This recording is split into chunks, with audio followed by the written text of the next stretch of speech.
Hi, this is Corey Johnston, and today's lesson is going to take place in the 13th chapter in the book of Proverbs, and we're going to be approaching it topically as opposed to in the narrative sequence in the verses, which are arranged. As we've explained, the second distinct section of Proverbs begins in the 10th chapter. The Proverbs of the first 9 chapters are distinct from that which comes after it all the way till 22:16, and that they have thematic continuity and unity. So even though the book of Proverbs is not arranged as a narrative, the first 9 chapters are more narrative in quality, and whereas those which come after it are arranged almost arbitrarily, more often than not, the particular proverb will have no conceptual connection or relation between its predecessor and successor. So what we've done is kind of scramble, 19 of these 25 verses into a way that makes sense narratively. We identified common topics and words and themes and concepts and tried to connect them in the most coherent way. This is an editorial license, but I got to give credit to the words to Solomon himself, as well as any illuminatory insights that may be conducive to your growth as a Christian, to the Holy Spirit who inspired Solomon and also gives not only me, but thousands, millions of Christians illuminatory insights. He is the one who enables you to read this book and make sense. But because of the sheer volume of the verses, we're going to hop right into it, having given due deference to where it belongs. Verse 7, there is one who makes himself rich, yet has none at all, and one who makes himself poor, yet has great riches. He notes the discrepancy between appearance and reality. You cannot tell someone's socioeconomic standing or status by the clothes that they wear. Now, the first of these contrasts is the one who appears to be rich, yet is actually poor, and the colloquial term for this is hood rich. These are, people who have the fancy cars and fancy clothes, yet live in an apartment and in the hood. So they have enough money, they have drug money, but they have no real money to speak of. And the other of these is the opposite extreme. Neither of these are morally inferior or superior. They are both lies and both deceptions. The rich one who appears to be poor, and anyone who's ever been to college has been surrounded by guilt-stricken liberals, ashamed of the fact that they were born privileged. So what do? They try to downplay their privilege by dressing humbly, but you can tell that you have to be rich to dress the way that they do if you are as intimately acquainted as them as any college-educated person is. Verse 8, the ransom of a man's life is his riches, but the poor does not hear rebuke. There are advantages to being poor. The poor don't have to worry about having their children kidnapped or extorted for sons, but the rich, they are wealthy enough to spare their own life or their own son's lives or someone close or special to them's life through the sheer amount of money. So wealth does offer a security in a sense, but it does not render one immune for what you have, what the security even becomes necessary for. So far better to be poor and not bothered by the extreme worst case scenarios of being rich, which is to have someone you love kidnapped or extorted. Verse 22, a good man leaves an inheritance to his children's children, but the wealth of the sinner is stored up for the righteous. It is a sign of piety. Prosperity and piety are closely connected in the covenant of Israel, which informs the framework of much of the principles espoused in the book of Proverbs. But these are, it is far too simplistic a suggestion to say that the richest are the most righteous in the world, and the poor are only poor because they are immoral. The poor the existence and degraded conditions of the poor bear testament to the fact of the unrighteousness of the rich. But wealth, you can have, there are shortcuts, get rich quick schemes and wickedness and the worldly type of wisdom that the godly type espoused in Proverbs is alien and antithetical to, can get you ahead in the world, but only for a little while. So eventually, all the wealth you earn is going to make its way into the hands of the righteous. This is an ideal portrait of an economy, which was embodied in the covenantal law legal framework. Verse 25, the righteous eats to the satisfying of his soul, but the stomach of the wicked is lacking. Now, is he saying that the fact of starvation, the terribly troubling fact that over half the world lives on less than $2 a day? First world countries in America, poor people are fat and substantially so. So the charts of obese people are increasingly, they're up to over 33%, which means, and if you go into public, you do not see that many poor people, obese people, which means that a significant segment of the population is literally landlocked. They exist in their houses and they don't move. They just eat, and they never go out in public. But the statistics tell the truth. Remember, there's a discrepancy between appearances and reality. But it would be, if you are righteous, you will work hard. You will cultivate the qualities of diligence and economy and prudence, which will enable you to satisfy your appetites. But if you are wicked, then you are lacking. You want to take the shortcut. You don't want to pay the price, and you will go starving. So, moral of the story: wickedness does not pay. Verse 4, the being of the lazy one craves, but has not, while the being of the hard workers are enriched.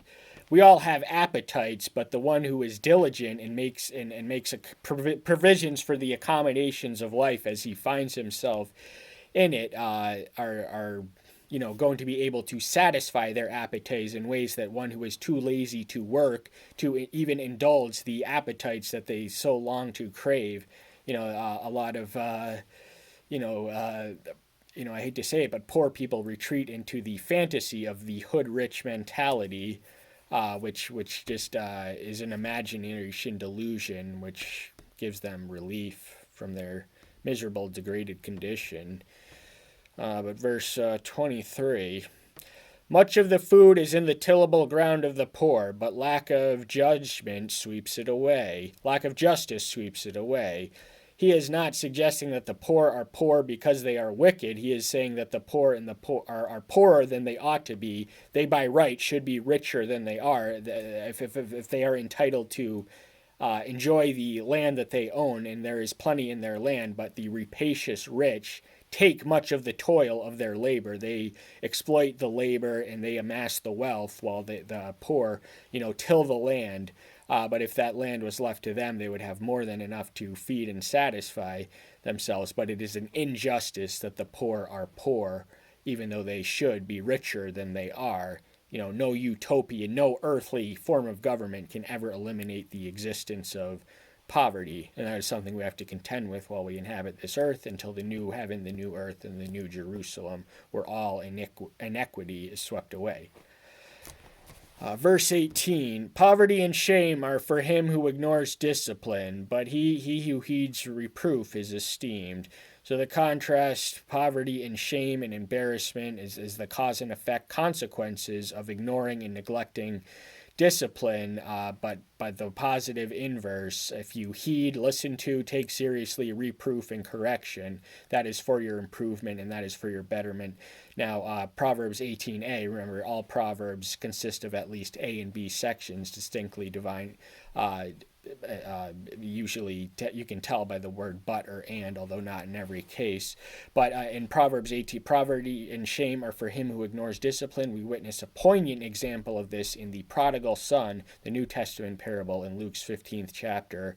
An impetuous, bratty youth declared his inheritance. As the second-born son, he was entitled to a third of the inheritance, and he demanded it while his father still lived. Because he despised the discipline, and he goes and squanders it. He was effectively declaring his father dead in so doing. He was saying, give it to me as if you were dead. I am going to live my own life. And eventually he returns when he is reduced to poverty and shame because a famine strikes the land that he is, and everyone was his friend when he had all his inheritance, but it gradually withered away on prostitutes and just hedonistic indulges. So he ignored discipline, and he returns prepared to be a servant, but he is restored as a son. But that is the exception rather than the rule. That is ultimately shouldn't be read as a license to do what he did. It is only a story to illustrate the transcendent love of our Heavenly Father. Verse 24, he who spares his rod hates his son, but he who loves him seeks him with discipline. He is in actual fact endorsing physical discipline, and the Enlightenment thinker Rousseau said it best, with men use reason, with children use force.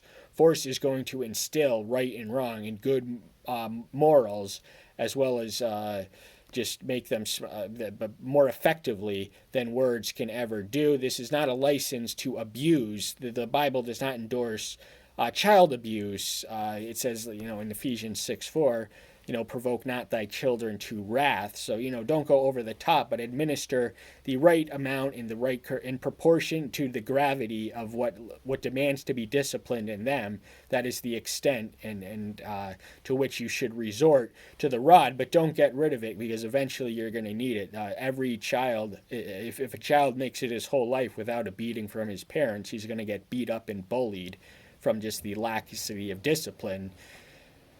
So it is, in fact, an act of love to discipline our children and to discipline our friends, and discipline is never pleasant, but a friend and a father and a mother must know how to hurt the ones they love for their growth and their improvement. And this takes us to the first verse. A son is wise through his father's discipline, but a scoffer shall not listen to rebuke. The source and the secret to the wisdom of the son, and remember, Solomon was he was a king and a sage, and he was also a father, and the book of Proverbs is addressed specifically to his son as early as 1:8. So these are a tutorial manual for the upbringing of righteous children. And discipline is certainly conducive, and it is self-evidently wise, because a child without discipline is going to be at the mercy of his own sinful, tyrannical self. Discipline exists to beat the pride and the sin out of the child. But a scoffer shall not listen to rebuke. A scoffer is one who treats trivially that which demands to be taken seriously. So the rebuke is for their own benefit and for their own good and for their own correction and for their own education and for their own, it has remedial value, but they don't want to hear it. They can't look past the pain. They have the warped perspectives of the scoffer. There were scoffers in the day of Noah. He must have looked silly and ridiculous building this giant ark in the middle of land, and little known fact, the falling down of rain was actually unprecedented, because we read of prior to the flood, because in Genesis 2:4 we read that the earth was replenished from the ground up. It replenished itself from the ground. It was not until then, but then when the rain came down, the scoffers were not left to scoff, and Peter in the New Testament, the 3rd chapter in the second book, speaks of scoffers in the age who say, the second coming has not yet come to pass, and they are scoffing. They are treating trivially that which demands to be taken seriously. The second coming is what life in human history all boils down to. How dare we take that lightly? Verse 10, by pride comes only strife, but wisdom is with those who take advice. So this is discipline and advice are closely connected. Once to revert back to Rousseau's quote, with the child use force, with men use reason or words. So advice, are for the improvement and the embetterment of a beloved one, and no king is so wise as to not be reliant on wise and good counselors, as was Solomon. He recognized the value in the quantity and the quality of counselors to give him as much information from as many angles and vantage points as was necessary to govern this kingdom into its golden age of existence. But pride is one of the 7 deadly sins, and I've been saying that a lot lately, and I probably shouldn't, because it is not exactly biblical. But no good comes from pride. Before pride cometh the fall, and pride is at the root. Show me a conflict, a violent altercation, and I will show you someone whose pride was wounded or whose ego was aggravated, and that just creates blows and conflicts. Whereas wisdom and righteousness and gentleness heals situations and ameliorates conflicts. Verse 20, he who walks with the wise shall be wise, but the companion of fools suffers evil. Show me your friends and I'll show you your future. The qualities that we exude ourselves have an attractive magnetic lure to those who exude the same. So of course the wise are going to associate with the wise, and but fools are going to gravitate around their own orbit. They have different interests, appetites, inclinations that attract foolish people. But the way of the wicked is you're going to suffer evil for inflicting evil. So foolishness and wickedness and evil are closely connected. Foolishness itself is an evil, and it is also a species of wickedness, as wisdom is of righteousness. So surround yourself by, if you lack wisdom, if you don't get rid of the wrong friends, you will never make the right friends. So get rid of the fools. We shouldn't suffer fools gladly, because fools suffer evil. And if we suffer fools, we ourselves will suffer evil as well. Verse 16, everyone with insight acts with knowledge, but a fool spreads folly. So the foolishness has an evangelical outgrowth that spreads through human interactions, and its source, it grows through the spreading of others. It has a magnetic lure that, and then one fool adds on top of the existing state of folly and just degrades it and diminishes folly even further. But contradistinctly, those who have insight is the rare quality of having, seeing through the surface and past the surface, having actual insight to the subterranean truths that are not apparent on the surface or superficial or shallow level. So that is an act of, to have insight is to act with knowledge, and insight is, it can be a verb, but it's actually a noun. Verse 3, he who watches over his mouth guards his soul, but he who opens wide his lips comes to ruin. So the ransom of the rich we earlier read was their riches, but wisdom is also a ransom to, no matter how poor you are, or how common, or how humble, or how obscure. If you are attently observant to the content of your speech and what you say and how you say it and who you say it to, then you will protect your life. You will protect yourself from harm and conflict. But if you suffer from the compulsion to yap and yap and yap and just have a motor mouth, and just the compulsion of the fool to, foolishness by its very nature is self-advertising, self-aggrandizing, and self-promoting.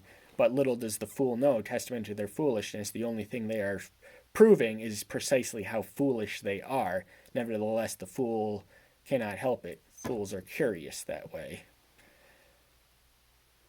And you can tell by the way they talk, because their talk is self-destructive, their behavior is self-destructive, and their thinking is self-destructive. So the way of the fool, the path of service of self, which is foolish, is the law of self-service is the law of self-destruction, to borrow the words of Ellen White.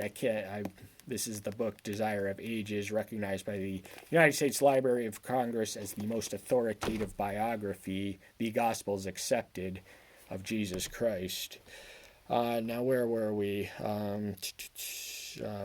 Verse 6, righteousness watches over him who is perfect in the way, but wickedness overthrows the sinner. Righteousness serves as a blanket of security that protects us inasmuch as our lips do. So righteousness is the quality of acting right. It's not only doing the right thing, but doing it with the right motive and with the integrity and purity of intentions. And if we watch over righteousness, then our righteousness will watch over us. But to be perfect is not, humanly speaking, possible. Nevertheless, perfection We are called to perfection, even though it eludes us. In progress, not perfection, is the realistic, although perfection does remain the ideal. And the way which he speaks of, the capital W way, is the covenant way. Remember, the book of Proverbs is covenantal in framework and assumptions and language and principles. Verse 9, the light of the righteous rejoices, but the lamp of the wicked is put out. The light of the righteous rejoices. That means, their light is going to last, whereas because foolishness is so self-destructive and self-implosive that the lamp of the wicked is going to be extinguished almost immediately. The Bible says that there is pleasure in sin for a season. You can get away with it for a little bit and it's fun, but eventually sin becomes as sedative as the chasing of the dragon. The 100th time one sin is too many, 1,000 is never enough, because by the 1,000th you're going to be so deadened to the sensation that you're just going to be enslaved to whatever sin you succumb to. And he says this in verse 15, good understanding gains grace, but the way of the treacherous is hard. The way of the transgressor is hard. So it is hard to be a Christian. It is not easy to take a stand for what is right in a world that is literally going awry, that is hostile to us, hostile to our presence on the college campuses, hostile to our influence in government, hostile to the idea of our existence. And it's not easy to say no when everyone else is saying yes in certain situations, but the way of the transgressor is hard for reasons we already explained. The ephemeral effect, the intoxicating effect of the first indulgence in sin just creates a habit or a longing, an appetite, which creates a practice, which creates a habit, which creates an addiction, which eventually and inevitably imprisons and enslaves. So the way of sin, if you think being Christian is difficult, it is not a rose paved path. We should not expect to land on heaven in feather beds, but it is a lot harder to be a sinner, not only in this life, but in the long runs. The sinner is devoid of any genuine joy, because the wages of sin, they do not induce happiness. The immediate gratification they offer is just so fleeting as to be transitory to the point of barely even existing. Verse 13, he who despises the word is destroyed, but he who fears the command is rewarded. If we despise the word, if we hate it, if we treat trivially, if we do not take it seriously, we do not read it, we do not heed it, we do not listen to it, we do not learn from it, then we are signing up for our own certain self-destruction by neglecting that which can protect us like armor from that which seeks to harm us, our spiritual enemies, the world, the flesh, and the devil. And the word is the antidote to all three. But if we do not stay grounded, if we do not keep our knees on the ground, our eyes in heaven, and our nose in the Bibles, then we are defeated before we even get out there. And the antidote in the positive panacea is to fear the commandments, to take them seriously, to obey them, with not out of the cringing fear of punishment, but if we walk in the Spirit, then there is no harmony or conflict or contention between it and the law of Moses, as Paul makes plain in the 5th chapter in the book of Galatians. 14th and final verse, the Torah of the wise is a fountain of life, turning one away from the snares of death. The Torah was a testament to the superiority of Hebrew wisdom, and there's a passage in Deuteronomy that the nations will look at it and see what a wise and understanding people this is and how great their God is.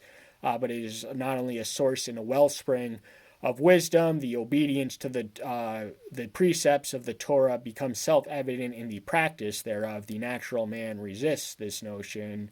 What do you mean I can't fornicate? So, of course, they're going to have an instinctive rebellion to a commandment, which is an imposition of a prohibition against their selfish desires. But if we fear them and take them seriously and treat the consequences as if they were real, even if they are not always immediate, because sin doesn't always pay its wages right away. The sinner can get away with it for a little while, but eventually and inevitably it catches up. But the antidote and the panacea and the cure is to obey, fear, and love the commandments. If we love them, then our obedience will be rooted in love, not fear. A mature believer's sense of love will exceed their sense of fear. Nevertheless, fear is all where we begin, and the axiomatic assumption of wisdom literature is that the fear of the omniscient one is the floodgates which opens up all wisdom. That's all the time we have for today. Thank you so much. I'm so glad you're here. Stay tuned until next time. I'll see you then. Bye bye.